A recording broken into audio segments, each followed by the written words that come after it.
আসসালামু আলাইকুম রহমতুল্লাহি ওয়া বারাকাতুহু। আজকে আমরা হযরত আলী রাদিয়াল্লাহু তাআলা আনহু এর খিলাফত নির্বাচন সম্পর্কে আলোচনা করব।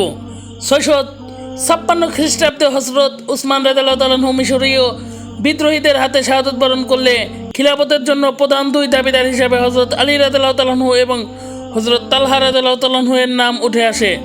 উমাইয়ারা মদিনা ত্যাগ করলে নগরীর নিয়ন্ত্রণ প্রাদেশিক বিদ্রোহী ও আনসারদের হাতে চলে যায়।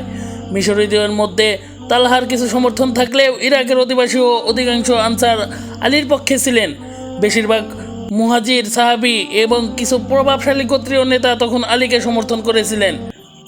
এই গোষ্ঠীগুলো আলীকে খিলাফতের দায়িত্ব গ্রহণের জন্য জোরালো আহ্বান জানায়। কিছুটা দ্বিধাদ্বন্দ্বের পর আলী রাদিয়াল্লাহু তাআলা আনহু সর্বসমক্ষে এই দায়িত্ব গ্রহণে সম্মত হন। ধারণা করা হয় মালিক আল আস্তার রাদিয়াল্লাহু তাআলা আনহু প্রথম ব্যক্তি যিনি আলী রাদিয়াল্লাহু তাআলা আনহু এর হাতে আনুষ্ঠানিক বাইয়াত দান করেন।